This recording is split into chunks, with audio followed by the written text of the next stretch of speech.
Greetings of the day. I, Chavi Gupta, welcome you all in today's session. In the previous session, we have discussed about that is Newton's third law of motion, which states that every action has an equal and opposite reaction. So, before beginning our topic, I'll just show you some of the demonstrations or some application-based questions of Newton's third law. Then we will continue our topic. The third one is how does walking और running on the ground become possible, कि आप कैसे walk कर पाते हैं, कैसे run कर पाते हैं ग्राउंड के ऊपर. व्हेन अ पर्सन वॉक्स और runs on the hard ground he presses his feet against the ground. आप ग्राउंड से फीट प्रेस करते हैं, thus his feet tend to push the ground backwards, जिससे आप पुश कर रहे हैं ग्राउंड को नीचे की तरफ. तो रिएक्शन में क्या होता है, आपका एक एंगल लगाता है ग्राउंड, जिससे आप हॉरिजॉन्टल कंपोनेंट की रिएक्शन में आप अपने आप को मूव करा पाते हैं. सी, आपने नीचे पुश किया, देन आप ओनली तभी मूव करा पा रहे हैं. एक्शन पीछे की तरफ हो रहा है, आपका भाग रहे हैं, बट रिएक्शन में आपका आगे जंपिंग हो रही है. Okay, see the reaction. Vertical component है, हॉरिजॉन्टल कंपोनेंट है कि आप हर डायरेक्शन से अपने आप को मूव करा रहे हैं. Okay, does the earth move under the action of push. The second question is कि क्या आपकी जो अर्थ है एक्शन के अंडर मूव करती है. यस, करती है. Yes, the earth moves backward by a very small distance as you move forward. जैसे आप थोड़ा सा आगे जाते हैं तभी अर्थ हल्का सा डिस्टेंस पीछे की तरफ मूव करती है, एंड देन ओनली आप उसे अर्थ मूव कर पाते हो. और यही रीज़न है कि अर्थ अपनी पोजिशन में चेंज लाती है और जिसको हम नोटिस भी नहीं कर पाते. Okay, now the second demo is why do you feel a backward jerk on your shoulder when you fire a gun. ये हमने वीडियो में देखा था कल. सो इसी के रिस्पेक्ट में क्वेश्चन है ये. जब एक गन फायर की जाती है तो आपका हैंड पीछे की तरफ मूव कर जाता है. That was why. ऐसा क्यों होता है? When a gun is fired, the bullet goes out due to the force applied. Bullet तो आगे की तरफ चली गई, बट वो एक्शन था.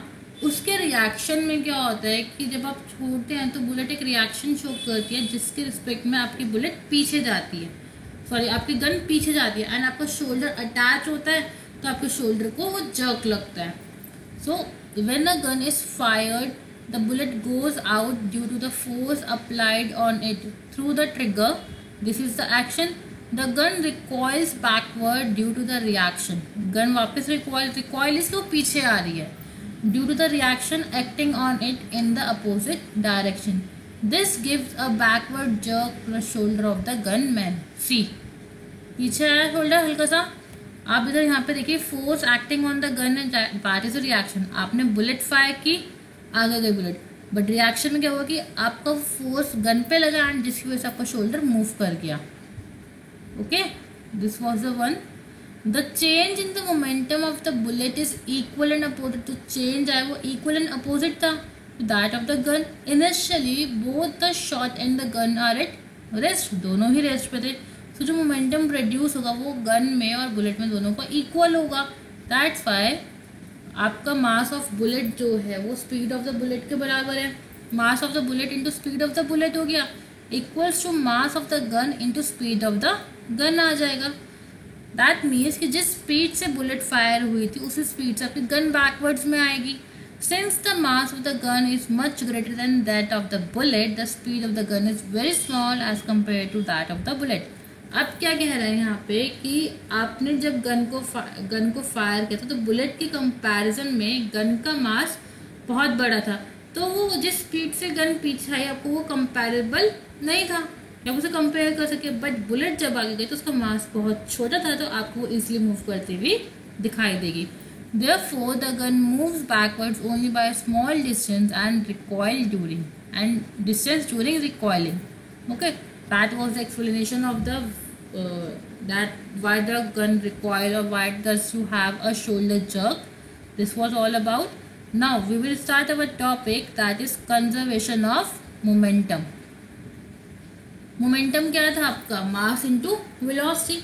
Conservation means कि आपने देखा है, कंजर्वेशन मीन्स कि जो आफ्टर एंड बिफोर दोनों का ही इक्वल इफेक्ट आना चाहिए. That is your conservation of momentum. हम कहते हैं ना energy can neither be created nor be destroyed, वही चीज़ है कंजर्वेशन। ठीक, तो ऐसे ही आपको मोमेंटम जो होता है इनिशियल और फाइनल वो दोनों कंजर्व रहते हैं। अब इसमें आपको दो डायग्राम दिख रहे हैं।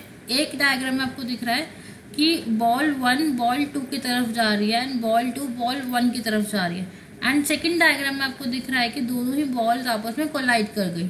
ठीक है, सो वेयर 2 और मोर बॉडीज कोलाइड, जब भी 2 या 2 से ज़्यादा बॉडीज कोलाइड करेगी, टकराएंगी, they exert a force on each other, वो आपस में फोर्स लगाएंगी। अब फोर्स लगाएंगे तो क्या होगा, आप एक दूसरे को वापस पुश करोगे, वापस जाओगे उसे पुश करके, as a result the momentum of each body changes. ठीक है, जिसकी वजह से मोमेंटम दोनों बॉडीज का चेंज हो जाएगा। इनिशियली वो किसी वेलोसिटी से आ रही थी एंड फाइनली जब कोलिजन हुआ उसके बाद वो किसी वेलोसिटी से पीछे जा रही है, दैट मीन्स ये अलग हो रही है, दैट मीन्स उनका मोमेंटम या फाइनल वेलोसिटी चेंज हो गई। तो उसके लिए एक डेरिवेशन है आपके पास। Now let the mass of body 1, जो 1 बॉडी क्या है उसका मास हमने स्मॉल m रखा m1, एंड इनिशियल वेलोसिटी क्या रखी बॉडी 1 की u1, फाइनल वेलोसिटी बॉडी 1 की क्या रखी v1, एंड टाइम ड्यूरेशन क्या रखा t। अब सेकेंड बॉडी है 2, तो मास ऑफ बॉडी 2 क्या रखा हमने m2, इनिशियल वेलोसिटी क्या रखा बॉडी 2 का u2, एंड फाइनल वेलोसिटी क्या रखा हमने बॉडी 2 का v2, एंड टाइम ड्यूरेशन हो गया आपका t।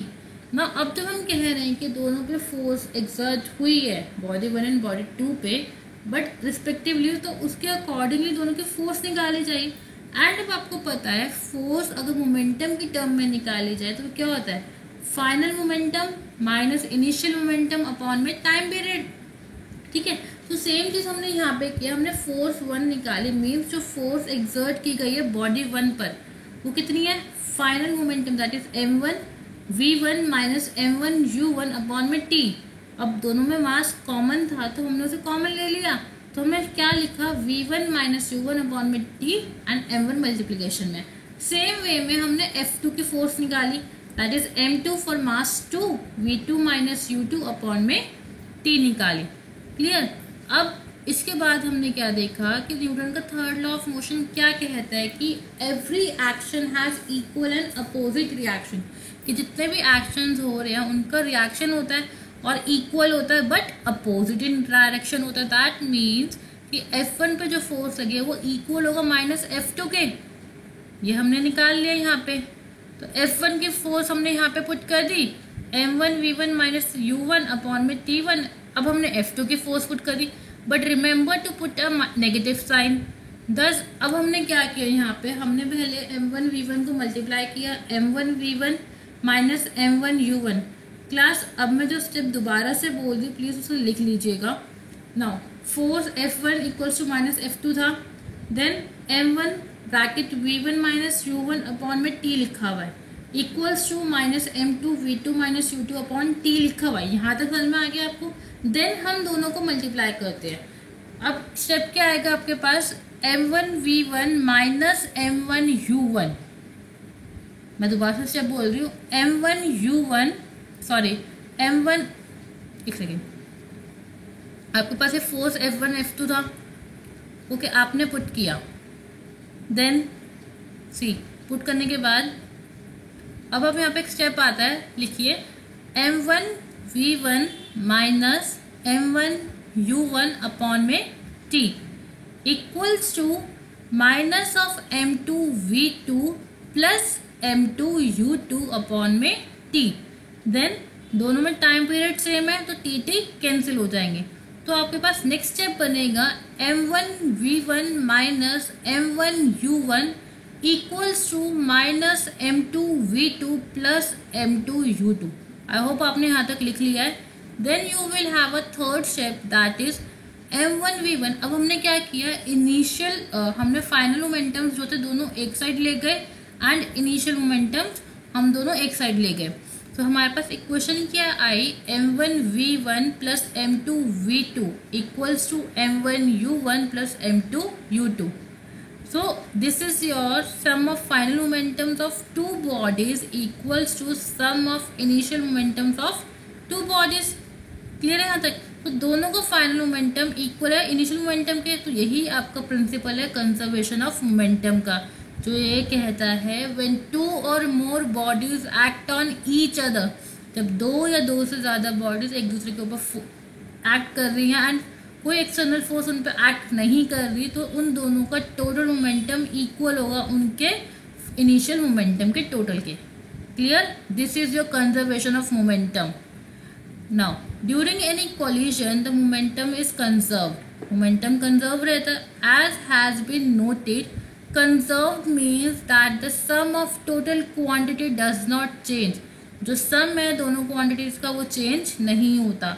In this case, it is a total momentum which is conserved. Okay.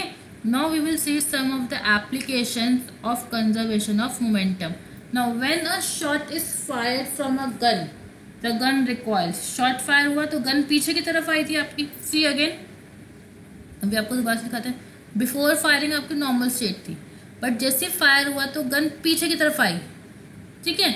That is the recoiling of gun. अभी क्यों हुआ? This is explained as follows.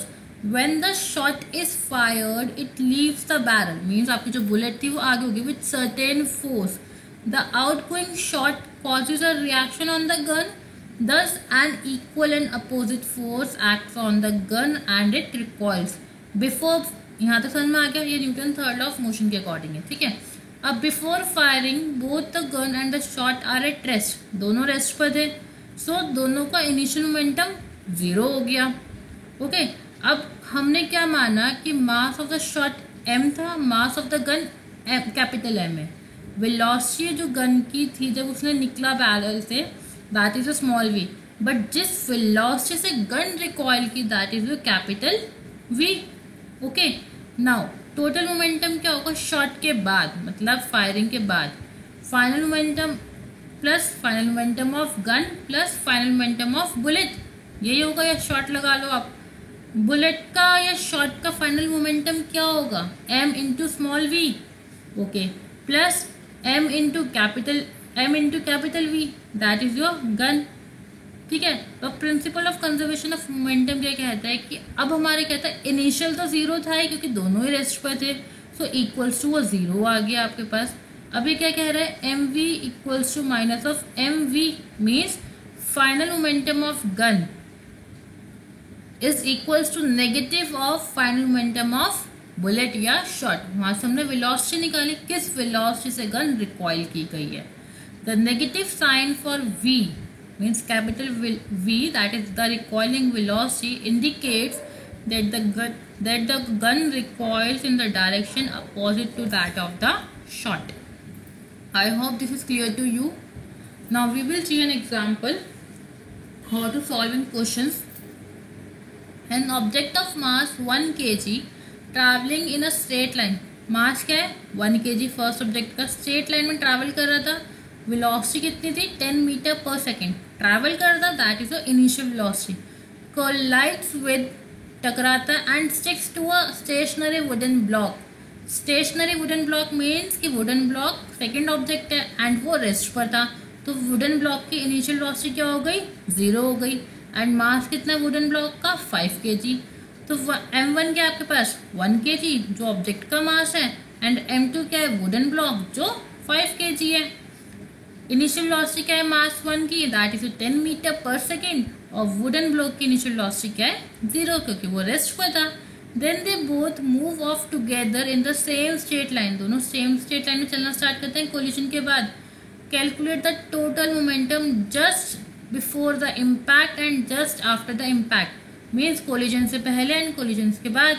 Also calculate the velocity of the combined object. Total velocity भी निकालनी है. Now see m1 आपने put किया 1 kg, m2 आपने velocity 1 put किया आपने 10 मीटर पर सेकेंड. देन आपने क्या, सेकेंड ऑब्जेक्ट था आपका वुडन ब्लॉक, उसका m2 क्या है आपका 5 kg एंड इनिशियल वेलोसिटी क्या है आपकी? 0. Okay. Now then you will see that कि हमने इनिशियल मोमेंटम क्या निकालेंगे?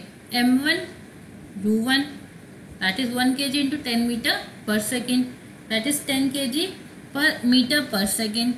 देन इनिशियल मोमेंटम ब्लॉक का क्या होगा 0 बिकॉज 5 into 0 इज 0. Okay now then you have total initial momentum क्या होगा 10 plus 0. हम दोनों का इनिशियल ऐड कर देंगे दैट इज 10 kg/s. तो हमने बिफोर इम्पैक्ट निकाल लिया मोमेंटम. नाउ अब कोलिजन के बाद कॉम्बिनेशन ऑफ आफ्टर वेलोसिटी निकालना है, टोटल मोमेंटम निकालना है of the combination 1 kg + 5 kg into V. Because अब यहाँ पे हमने v क्यों लिखा, सिर्फ एक जब हमने मास 1 था 1 kg का एंड वो स्ट्राइक किया था एक स्टेशनरी वुडन ब्लॉक पे, तो वो रेस्ट पर आ गया. तो उस केस में उसकी फाइनल वेलोसिटी 0 हो गई. जो ऑब्जेक्ट मास 1 kg का था वो जब स्ट्राइक किया तो स्ट्राइक करने के बाद उसकी फाइनल वेलोसिटी 0 आ गई. तो वहाँ पे हमने उसकी v 0 पुट कर दी. अब मास ही तो दोनों के ऐड होंगे, मास दोनों के ऐड किया एंड फाइनल वेलोसिटी आपकी सिर्फ ब्लॉक की निकलेगी वहाँ पे.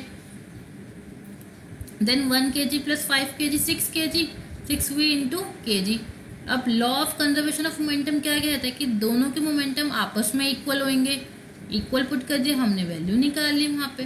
तो आफ्टर कोलिजन निकाल लिया हमने कितना मोमेंटम था 6 into 6 1.67 kg, क्योंकि हमने वहाँ पे v की वैल्यू पुट नहीं की थी, हमने यहाँ से v की वैल्यू पुट करके वहाँ पे फाइनल मोमेंटम निकाल लिया. So that's all for today. Please, if you have any query, just let me know. But please copy all the notes from this video. That's all for today. Thank you.